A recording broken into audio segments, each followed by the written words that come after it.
Sequence and series आपने पहले पढ़ा है क्या 10th में? Arithmetic progression, that is sequence and series. Geometric progression नहीं. अर्थमेटिक प्रोग्रेशन पढ़ा है सबने? पक्का सबने पढ़ा है? याद है? ओके.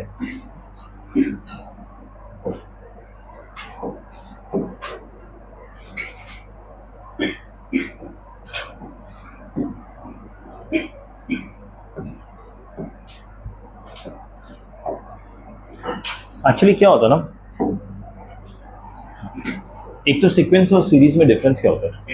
जब भी हम कोई नंबर सिस्टम लिखते हैं, या फिर नंबर सिस्टम नहीं कहना चाहिए, सीरीज ऑफ नंबर्स लिखते हैं, जैसे कि मैंने लिखा 1 2 3 4, तो इसमें एक पैटर्न दिखेगा आपको. इसका पैटर्न क्या है कि हर एक नंबर एक एक करके बढ़ता जा रहा है. That is a pattern. ठीक है. जब भी ऐसे किसी सीरीज ऑफ नंबर्स में हमको पैटर्न आइडेंटिफाई हो जाता है ना, तो उसी को हम सीक्वेंस बोलते हैं. ठीक है. ये ज़रूरी नहीं है कि पैटर्न हमेशा एक बहुत ही सिंपल सा हो. जैसे कि मैंने 1 लिखा, फिर सिंपल सा पैटर्न, हाँ 5 लिखा, फिर 10 नहीं 9 लिखा, 13 लिखा. इसमें आपको दिखेगा कि जो डिफरेंस है वो 4 4 का बढ़ता जा रहा है. ठीक है. ऐसे पैटर्न्स जहाँ पे एक पर्टिकुलर कांस्टेंट वैल्यू से बढ़ता जा रहा है, इन्हीं को हम अर्थमेटिक प्रोग्रेशन कहते हैं. ठीक है. इट इज अ सीक्वेंस, इसको सीक्वेंस बोलते हैं. सीक्वेंस और सीरीज में डिफरेंस क्या होता है? बहुत ही माइनर सा. सीक्वेंस में जो भी नंबर्स है, अगर मैं उनको ऐड कर दूं, बीच में समेशन डाल दूं, तो उसको सीरीज बोलते हैं. ठीक है. So it's just a technical difference. तो कहीं कहीं पे भी ये दोनों टर्म्स इंटरचेंजेबली यूज किया जाता है. सीक्वेंस मतलब कॉमा के साथ लिखो, सीरीज मतलब प्लस के साथ लिखो, और ऐड करके समेशन बता दो. ठीक है. तो सीक्वेंस एंड सीरीज का मतलब वो होता है. सीक्वेंस जरूरी नहीं है कि हमेशा एडिशन का हो, कई बार मल्टीप्लिकेशन का भी हो सकता है. जैसे कि 1 से अगर मैं 2 मल्टीप्लाई करूँ तो क्या होगा? 2 से अगर 2 मल्टीप्लाई करूँ तो 4 से अगर 2 मल्टीप्लाई करूँ 8 से 2 मल्टीप्लाई करूँ 16. तो ये भी एक सीक्वेंस है. इसको ज्योमेट्रिक प्रोग्रेशन करते हैं, क्योंकि इसमें हम 2 मल्टीप्लाई करते जा रहे हैं, यहाँ पे हम 4 ऐड करते जा रहे हैं. सिमिलरली डिवीजन का भी हो सकता है. ठीक है. सिमिलरली सब्ट्रैक्शन का भी हो सकता है, किसी भी फॉर्मूला का हो सकता है कि आप 1 में कुछ a/b इस फॉर्म को कुछ मल्टीप्लाई कर दो कि 3/5, ये मल्टीप्लाई करके भी एक सीक्वेंस बन जाता है. ठीक है. हम 2 स्पेशल काइंड ऑफ सीक्वेंस में फोकस करेंगे, अर्थमेटिक एंड ज्योमेट्रिक. उसके अलावा भी एक होता है AGP, अर्थमेटिक और ज्योमेट्रिक प्रोग्रेशन, और एक होता है हार्मोनिक प्रोग्रेशन. ठीक है. तो ये चारों भी हम करेंगे, बट बाकी 2 बहुत माइनर है, उसमें ज़्यादा टाइम लगेगा नहीं. इसमें ही ज़्यादा टाइम लगेगा, अर्थमेटिक एंड ज्योमेट्रिक. ठीक है. ये 2 प्रोग्रेशन पे हम काम करेंगे, और इनके समेशन पे, and that's it, nothing more. इस चैप्टर में ना कॉन्सेप्ट बहुत ज़्यादा नहीं है, लेकिन इन चैप्टर के क्वेश्चंस बहुत अच्छे बनते हैं, क्योंकि इन्हीं थोड़े बहुत 2-4 कॉन्सेप्ट को यूज़ करके ही बाकी कॉम्प्लिकेशन कैसे किया जाता है वो आपने एक सबूत देख ही लिया है कि 4 कॉन्सेप्ट्स एक साथ डाल देंगे, और फिर एक्चुअल क्वेश्चन क्या था वो आप भूल ही जाएंगे. आप कॉन्सेप्ट सॉल्व करते करते ही फिर दोबारा आपको पढ़ना पड़ेगा. वैसे ही यहाँ पे कॉम्प्लिकेट किया जाएगा, और कुछ नहीं है. कॉन्सेप्ट हमेशा एकदम बेसिक होंगे. तो let's start with arithmetic progression. Arithmetic progression क्या होता है? सीरीज स्टार्ट करने से पहले एक फर्स्ट नंबर होगा विच इज कॉल्ड A, उसमें एक पर्टिकुलर नंबर ऐड होता जाएगा which is called common difference. First term common difference D से रिप्रेजेंट कर रहे हैं. A+D मेरा सेकेंड टर्म हो जाएगा, A+2D थर्ड टर्म. ऐसे करते करते जो nth टर्म होगा वो होगा A+n-1D. nth term. अच्छा, nth टर्म का मतलब क्या होता है कि नॉट लास्ट, किसी भी पोजीशन का टर्म में निकाल सकते हैं. Not just last, any position. Tn. ठीक है. सो यहाँ पे हम an करके लिखेंगे कि nth टर्म. आप an यूज करके फर्स्ट टर्म भी निकाल सकते हो. ठीक है. जस्ट n की वैल्यू 1 डाल दो तो उससे फर्स्ट टर्म आ जाएगा. तो देखो an a आ जाएगा 0 होके, बस ये आएगा. सेकेंड टर्म भी निकाल सकते हो, थर्ड, फिफ्थ, लास्ट का अगर पोजीशन पता है तो वो टर्म भी निकाल सकते हो. ठीक है. सो nth टर्म का मतलब ये होता है कि ऐसा आपको डेफिनेशन दे दिया जिससे आप सीरीज का किसी भी पोजीशन का टर्म निकाल सकते हैं. That is nth. ठीक है. जो लास्ट टर्म होता है कई बार उसको एल से भी रिप्रेजेंट किया जाता है। That's a basic. इसी बेसिक अंडरस्टैंडिंग पे कुछ क्वेश्चंस कर लेते हैं। अभी हम समेशन का बात ही नहीं कर रहे, अभी हम सिर्फ nth टर्म ए टर्म। एक चीज याद रखना, जो भी अर्थमेटिक प्रोग्रेशन के क्वेश्चंस होंगे ना, उसमें हमें बस दो ही चीजों पे फोकस करना है, first term and common difference A and D. इसके अलावा और किसी चीज पे फोकस नहीं करना। एक बार आपके ये वैल्यूज आ गए, आपके क्वेश्चंस में जो भी पूछा हो आप जवाब दे पाएंगे। ठीक है, इन दोनों को बस ढूंढ लो आप, उसके बाद जो भी पूछा होगा आप जवाब दे पाएंगे। Okay, so let's see our first question. The fourth term of an AP is 3 times the first term and seventh term exceeds twice the third term by 1. Find the 11th term. इसको छोड़ो, first statement देखते हैं। First statement कह रहा है the fourth term of an AP is 3 times the first term। ठीक है, जो फोर्थ टर्म है यानी A4 वो 3 टाइम्स का क्या है, फर्स्ट टर्म। फर्स्ट टर्म को मैं A मान लेता हूँ तो 3 टाइम्स द फर्स्ट टर्म हो गया। ठीक है, सेकेंड स्टेटमेंट क्या लिखा है, सेवेंथ टर्म, जो सेवेंथ टर्म है दैट एक्सीड्स यानी ज्यादा twice the third term, twice the third term by 1। Twice the third term को 1 से एक्सीड करते हैं, जो सेवेंथ टर्म। ठीक है, इतना इंफॉर्मेशन गिवन है। फाइंड द 11th टर्म, मुझे A11 निकालना है। क्वेश्चन समझ आया क्या करना है? ओके, अभी देखिए, फर्स्ट स्टेटमेंट दिया है A4 is equal to thrice of A, A7 equal to twice of A3 plus 1, मुझे A11 निकालना है। क्या A11 को मैं ऐसे लिख सकता हूं जो हमने nth टर्म का फॉर्मूला पढ़ा था, A प्लस 11 माइनस 1D। ठीक है, सो 11 माइनस 1 10 हो जाएगा, तो 10D हो जाएगा। ये A11th टर्म आ जाएगा। किसी को डाउट है इसमें? अब इसमें मुझे अगर A और D की वैल्यू पता चल जाए तो मैं A11th टर्म निकाल सकता हूँ। अगेन हमें A एंड D पे ही फोकस करना है। इस इक्वेशन को मैं ऐसे लिख सकता हूँ, A plus 3D equal to 3A। ठीक है, इसको थोड़ा सॉल्व कर लेते हैं। 2A minus 3D equal to 0 लिख रहा हूँ। ओके, अब इस इक्वेशन को सॉल्व करते हैं।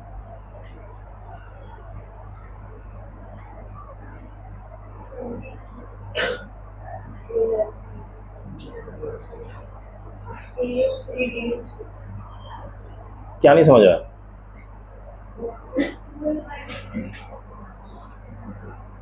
ये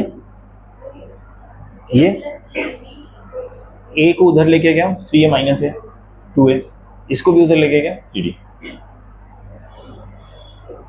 ठीक है, अब इस टर्म को एक्सपैंड कर रहा हूं, A7 is A plus 6D equal to twice of A plus 2D plus 1। यहां तक समझ आया सबको? इसको सॉल्व कर लेते हैं थोड़ा। A plus 6D equal to 2A plus 4D plus 1। A को इधर लेके गया तो A हो गया। हाँ हाँ ठीक, कर देते। A माइनस 6D यानी माइनस 2D, इसको यहाँ ले आता हूँ माइनस 1। ठीक है, इसको और इसको सॉल्व करना है आपस में, तो A और D की वैल्यू आ जाएगी। ठीक है, इसमें A है, इसमें 2A है, तो इसको 2A कर देता हूँ। 2 मल्टीप्लाई करके 4D equal to minus 2, 2 multiply किया, इसको और इसको सब्ट्रैक्ट कर दिया, ये कैंसिल, 4D और 3D इज D।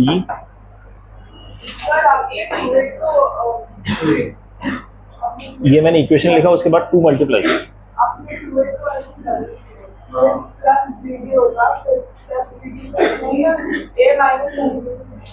ओके, हाँ एक एक करके बताओ। इस स्टेप में मैंने कुछ गलती की, इसमें गलती की, इस स्टेप में देखो मैंने A plus 6D 2A plus 4D plus 1 किया, उसके बाद A को इधर लेके गया तो A बचेगा सिर्फ, 2A minus A would B A, फिर 6D को उधर लेके गया तो माइनस 2D, फिर जो 1 को था इधर लेके आया तो -1। अब इस इक्वेशन को मैंने 2 से मल्टीप्लाई किया पूरे को, सो दैट इसके मैं मैच करा सकूँ। तो 2a -4d -2, इन दोनों को सब्ट्रैक्ट किया तो ये कैंसिल हो गया, d आया, +2 आ गया। ठीक है, यहाँ तक अगर +2 आ गया तो a की वैल्यू कितनी आएगी? a is 3 times d upon 2, यानी a3 आ गया, a3 d2 आ गया। वापस डाल देते ऊपर, यहाँ पे a3 plus d2 23, 11th term हो जाएगा।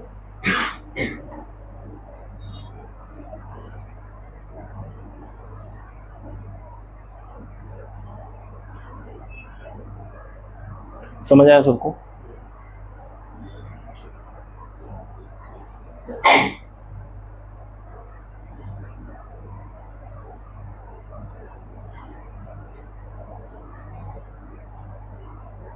बोलो क्या डाउट है? इक्वेशन सॉल्व कर रहे हो क्या? ये ना पहले a -2d इक्वल टू -1 था, फिर मैंने 2 मल्टीप्लाई किया। RHS कैसे आ जाएगा? हाँ चले, कैसे भी दो इक्वेशन को आपस में आपको जैसे मन करे सॉल्व करो, वो तो हम सीख ही नहीं रहे, वो तो आपके हिसाब से करो। इक्वेशन को कैसे सॉल्व करना है दैट्स अप टू यू। मुझे जो इजी दिखा मैंने वैसे कर दिया, आपको जैसा आसान लगता है आप यहाँ पे 2a = 3d लिखो, फिर 2a को यहाँ सब्स्टिट्यूट कर दो, आपकी मर्जी है, जैसे आपको करना करो। ठीक है, 23 आ गया सबका, आगे बढ़े। डाउट है किसी को इसमें? है तो पूछ ली। हाँ 11 कम 23 है।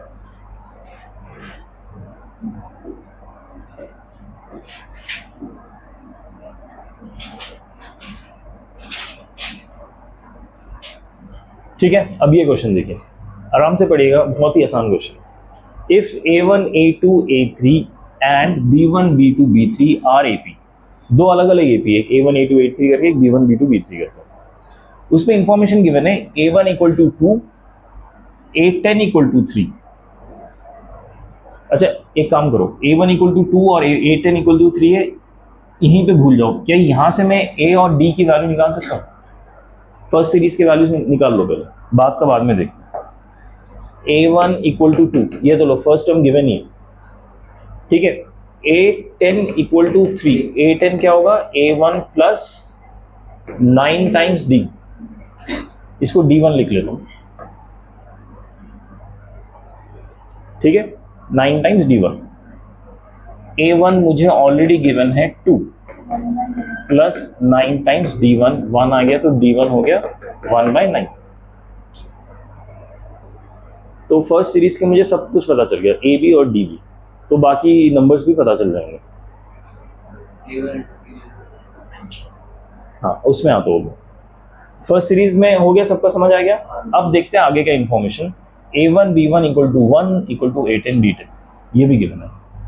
a1 b1 = 1 = a10 b10। ठीक है, अब इस इंफॉर्मेशन में जो जो पता है वो लिख लूँ। a1 पता है, a10 भी पता है, दोनों पता है। a1 है 2 b1 = 1, a10 है 3 b10। जो इंफॉर्मेशन गिवन है वो मैंने लिख लिया। अब इससे देखो मुझे b1 की वैल्यू मिल जाएगी। b1 हो गया 1/2, b10 हो गया 1/3। b10 अगर 1/3 है, क्या इससे मैं d निकाल सकता हूँ? d कैसे निकालूंगा? b10 अगर 1/3 है, b1 प्लस 9 टाइम्स d2 लिख रहा हूँ यहाँ पे, इसका कॉमन डिफरेंस d2 लिख रहा हूँ। उसका d1 था, इसका d2 लिख रहा हूँ। ठीक है, b1 की वैल्यू कितनी है? 1/2, सो 9/d2 इज 1/3 माइनस 1/2, 6, 2 माइनस 1/6। ये गड़बड़ की मैंने।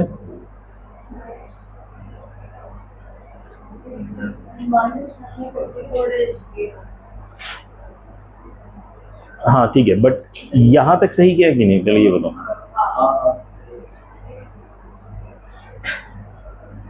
d2 इज -1/9 को नीचे लेके गया, 9 6 54, ये d2 आ गया। ठीक है, तो मेरे पास B1 भी आ गया और D2 भी आ गया, दूसरा सीरीज भी अवेलेबल है। पूछा क्या गया है, A4 into B4, A4 into B4 की वैल्यू पूछी गई है। एब्सोल्युटली सिंपल, सब कुछ है आपके पास, निकाल लो बस। A1 plus 3 times D1, B1 plus 3 times D2। ये मैंने A4 लिख दिया, ये मैंने B4 लिख दिया।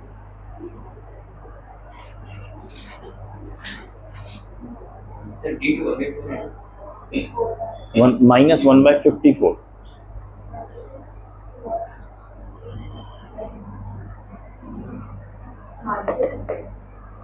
आंसर इज, किसने पूछा? You I don't know, D है। हाँ ओके, A1 कितना था? 2, 3 times,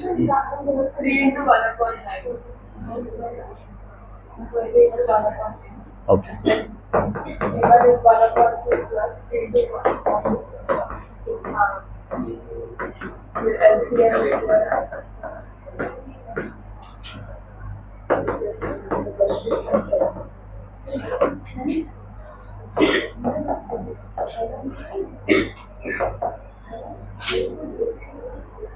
Three, 3,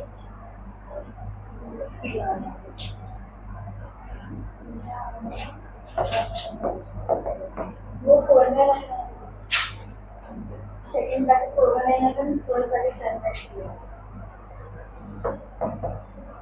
4 bracket which is 22।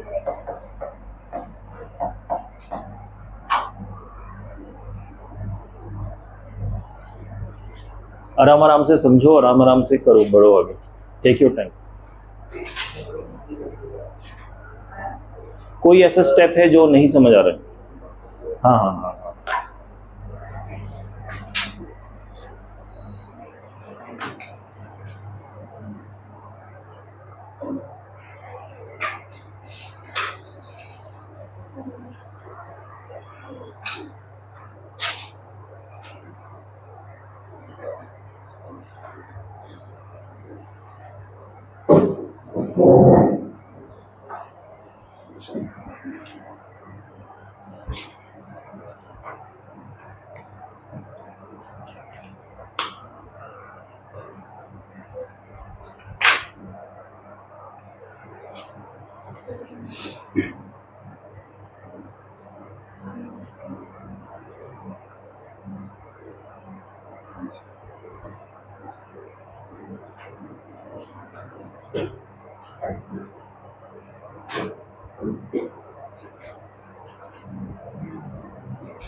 हो गया?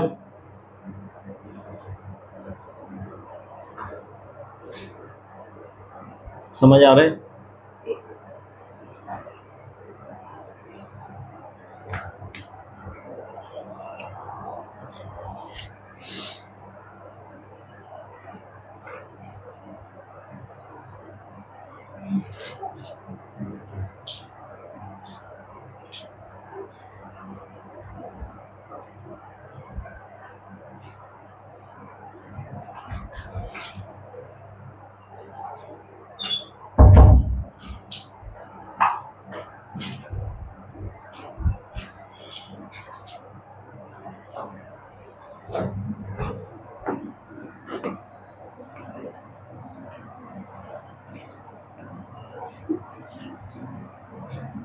जिनका हो गया है वो ये वाला क्वेश्चन है।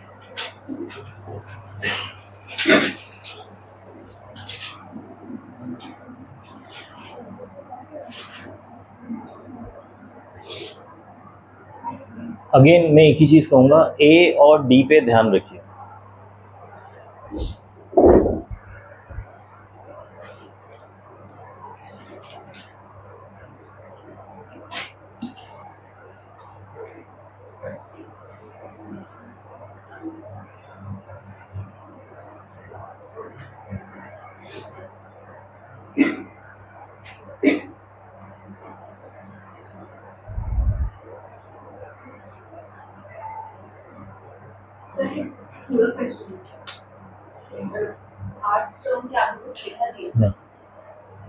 Then find the rth term, उतना ही question.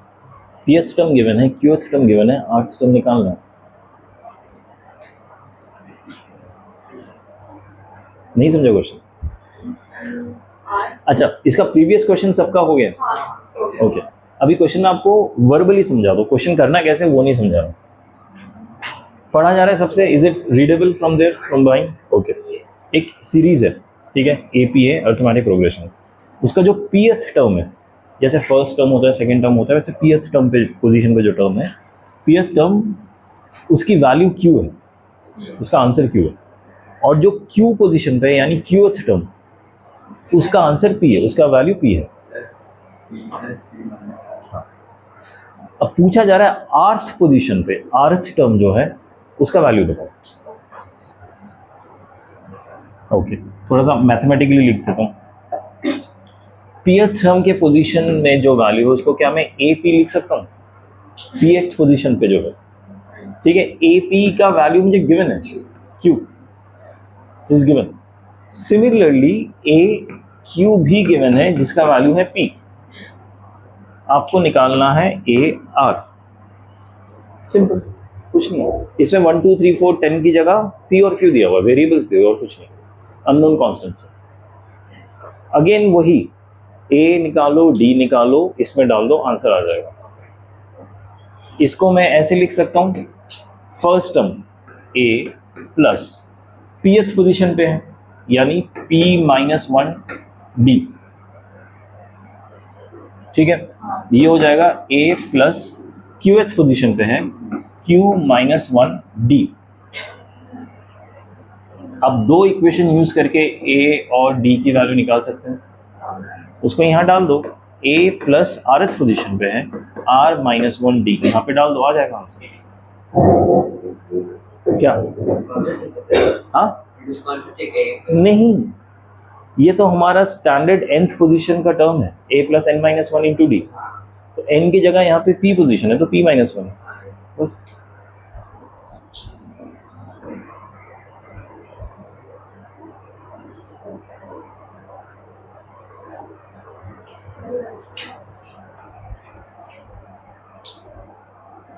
-r upshot problem, let me just check it once.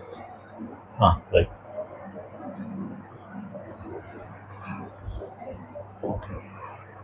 खुद करो, नहीं होता तो देखो।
ये पहला इक्वेशन है, डू यू गाइस एग्री? ये दूसरा इक्वेशन है। ए और डी के अलावा बाकी सब नोन है, सब नोन कॉन्स्टेंट्स है, भले ही वो नंबर फॉर्म में नहीं लिखा, अल्फाबेट फॉर्म में, बट स्टिल नोन है। इन दोनों इक्वेशन को अगर सब्ट्रैक्ट करूँ तो क्या आएगा, देखो q माइनस पी, ए और ए कैंसिल हो जाएगा, equal to p minus one minus Q minus one, इन दोनों का सब्ट्रैक्शन, और d मैंने कॉमन रख दिया बाहर।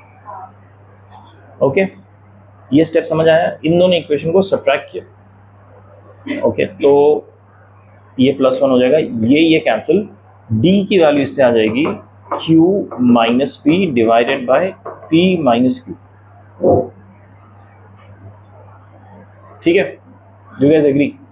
अगर d की वैल्यू आ गई तो कोई एक इक्वेशन यूज करके a की वैल्यू निकाल सकता हूँ, ये वाला यूज कर लेते हैं। a would be equal to, इसको LHS में ले जा रहा हूँ, p minus Q minus one into D, D कितना आया था, q minus P upon p minus Q, कितना आया था,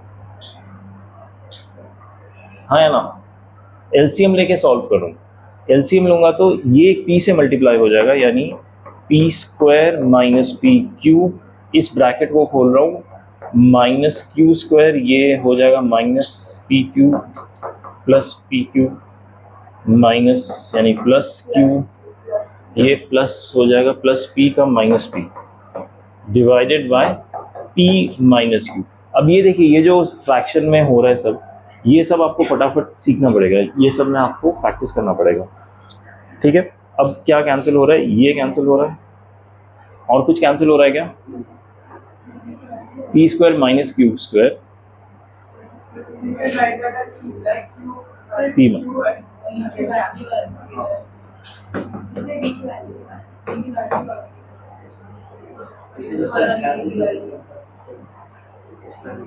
डी की वैल्यू आ गई, ये रही ना, ओ अच्छा अच्छा अच्छा, अरे ऊपर नीचे सेम है ये, अरे माइनस कॉमन ले लो, ओ गॉड, चीजें आसान भी हो सकती है, मैंने सोचा ही नहीं ऑनेस्टली। हाँ, ये वैसे इससे भी आ जाता आंसर, बट अननेसेसरी आप लोगों को परेशानी हुई।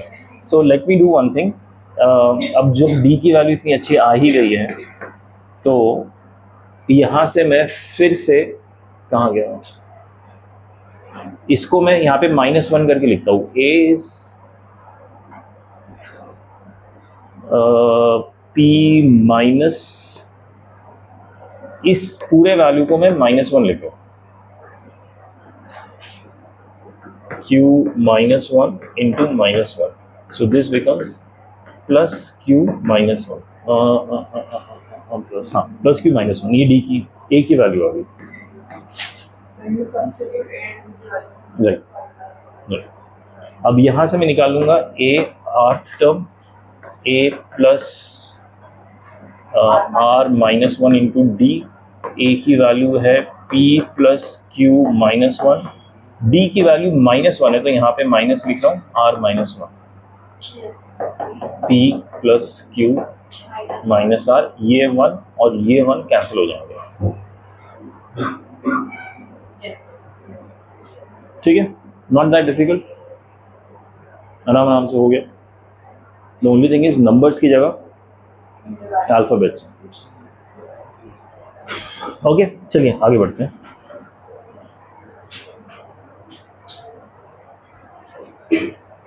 अच्छा, ये भी क्वेश्चन एब्सोल्युटली बेसिक है, मतलब एपी का ही फॉर्मूला यूज किया गया है। Which term of the sequence -3, -7, -11 is -403? Generally हमें ए और डी निकालना होता है, इसमें ए और डी गिवन है, हमें एन की वैल्यू निकालनी है कि -403 कौन से पोजीशन पे बैठा है। ट्राई करेंगे ये वाला पार्ट, प्लीज ट्राई कीजिए। एक हमें एपी गिवन है, एपी का फर्स्ट टर्म क्या है, -3। कॉमन डिफरेंस कैसे निकालते हैं, देखिए कॉमन डिफरेंस का जो तरीका होता है ना निकालने का, वो होता है कि A2 - A1, जो बड़ा टर्म है, जो बाद का टर्म है उसको पहले लिखो और पहले का टर्म बाद में लिखो सब्ट्रैक्ट करते हुए। ठीक है, सो जो कॉमन डिफरेंस है वो है -7 minus of -3, so this would be -4। Common difference -4 है, 99। कॉमन डिफरेंस -4 है, सबको पता चल गया। a to the power n, a equal to n minus 1 into D, nth term मुझे ऑलरेडी -403 गिवन है। फर्स्ट टर्म क्या है, -3 प्लस n माइनस 1 डी, मैंने -4 निकाल लिया। ठीक है, -3 को इधर ले आया, +3 हो जाएगा, तो -400 equal to -4 times n minus 1, ये कैंसिल हो जाएगा, 100 बचेगा। So n minus 1 equal to 100, n equal to 101, यानी ये -400 थी 101st पोजिशन पे। ओके, अब अगला पार्ट ऑफ द सवाल, also find which term if any in the given sequence is -500। -500 किस पोजिशन पे आएगा, नहीं आएगा। हाउ डू वी जज, सॉल्व कीजिए, 403 की जगह 500 लिख दीजिए बस, -500 है, -500। ठीक है, उसमें आप देखना n की वैल्यू ना फ्रैक्शन में आएगी। ठीक है, 110 पॉइंट समथिंग कुछ, जैसे ही फ्रैक्शन में आ गया, अभी कोई पोजीशन तो डेसिमल में हो ही नहीं सकता, पोजीशन तो होल नंबर ही होता है, 5th पोजीशन, 6th पोजीशन। कभी आपने 5.5 पोजीशन नहीं सुना होगा, क्योंकि होता ही नहीं है वैसे। तो वैसे ही जैसे nth पोजीशन डेसिमल में आ गया, मतलब 500 negative is not part of the series. ठीक है, समझ आ गया सबको, आगे बढ़े, किसी को डाउट है इसमें? ठीक,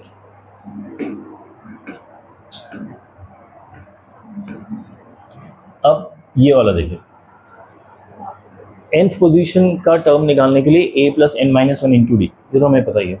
nth पोजीशन तक समेशन निकालने के लिए कि मेरे पास इतने सारे नंबर्स हैं, a1 a2 a3 till an, इन सब का समेशन मतलब अब हम सीरीज में आ गए, सीक्वेंस एंड सीरीज के सीरीज में आ गए, समेशन को हम सीरीज बोलते हैं।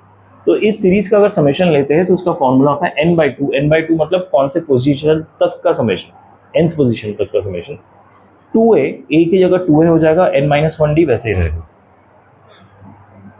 ठीक है, बाहर n/2 मल्टीप्लाई करना है, या फिर अगर आपको लास्ट टर्म गिवन है तो n/2 into first term plus last term, ये भी कर सकते हैं।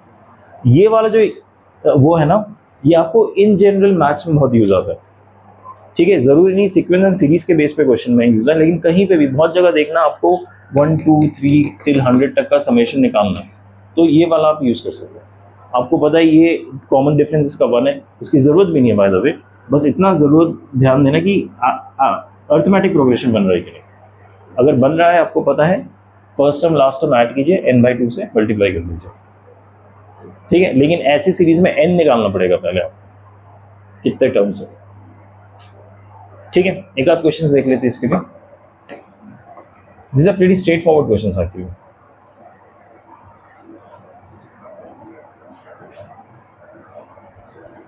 Let Sn denote the sum of first n terms of an arithmetic progression. ठीक है, S10 गिवन है, S5 गिवन है, then S20 minus S6 given है। S10 गिवन है, S5, इन दो इक्वेशन से आप A और D निकाल लो, फिर S20 निकालो, S6 निकालो, सब्ट्रैक्ट कर दो। स्ट्रेट फॉरवर्ड क्वेश्चन, कुछ कॉम्प्लेक्सिटी नहीं है, बस थोड़ा टाइम लगेगा सॉल्व करने में, कीजिए।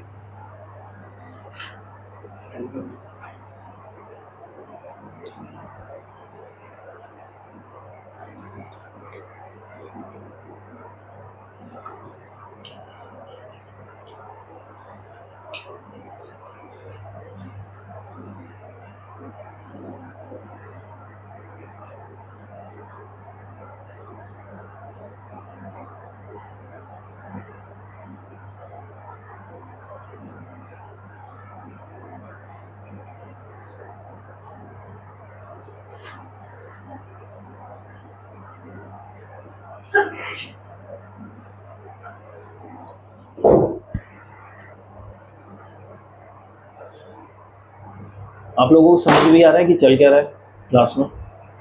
समझ आ रहा है क्या हो क्या रहा है क्लास में?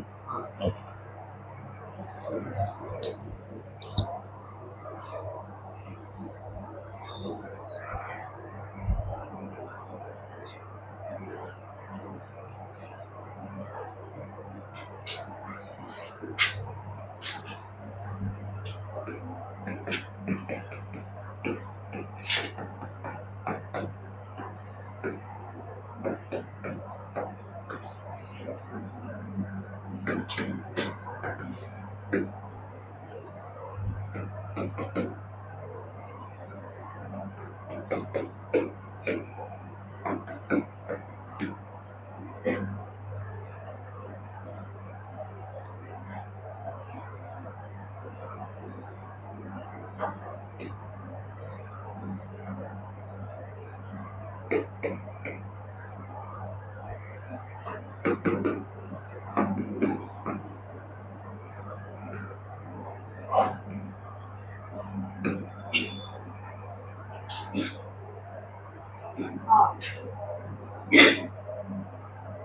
becomes this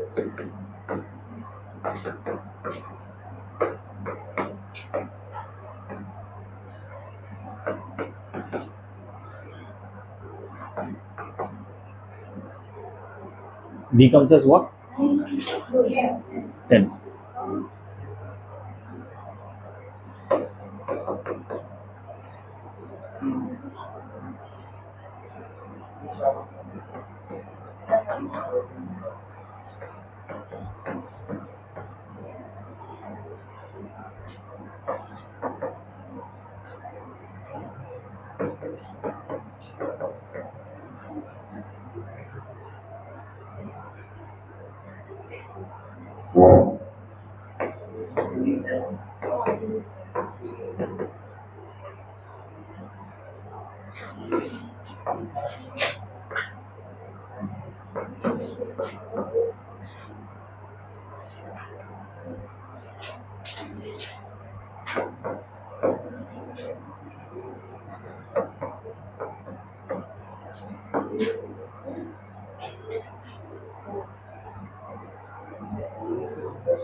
Just 1 second.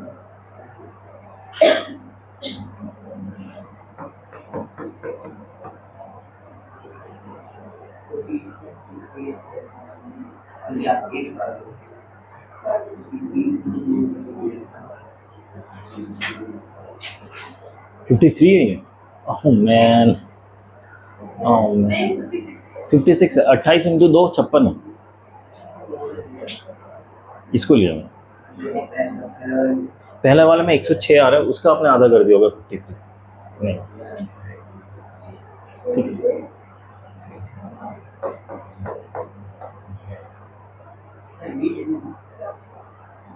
D10 है. हाँ 190 16 206 माइनस 3 टाइम्स 50 66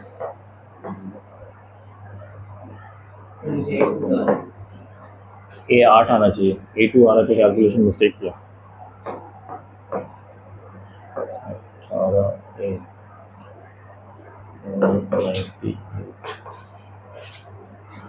ओह गॉड, 260 में से 200 माइनस किया तो 196018.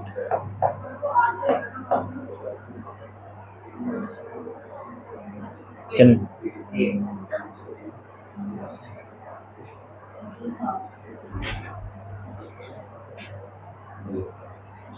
ऐसा कोई स्टेप है सोल्यूशन में जो समझ नहीं आया? You are unable to understand. ऊपर वाले देख लिए थे सबने जो मैंने लिखा था, या एक बार दिखाओ फिर से. ऊपर वाला स्टेप्स देखना है. हो गया यहाँ तक? 1862 आ गया सबका?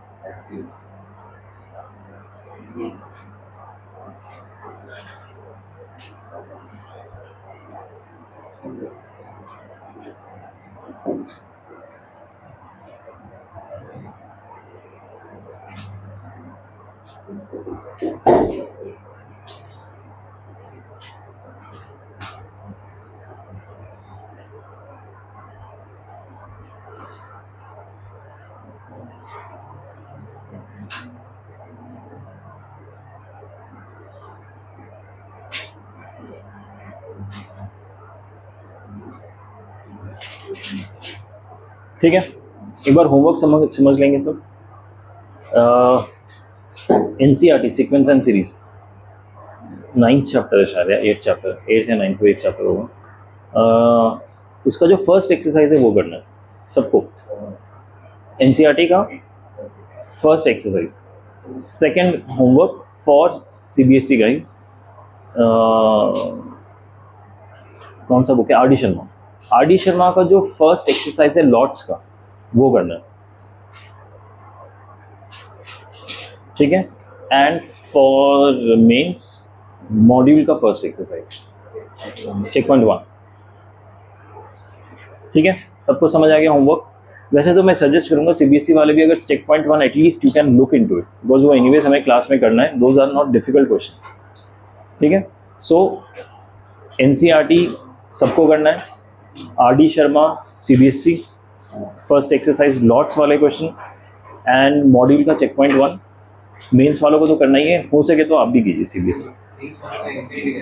हाँ एनसीईआरटी तो सबको करना है, एनसीईआरटी तो बेसिक है, सबको हमेशा करना है एनसीईआरटी, ये चीज़ एकदम दिमाग में बिठा लो, एनसीईआरटी सबको करना है इंस्पाइट ऑफ कौन सा एग्जाम आप दे रहे हो, ठीक है।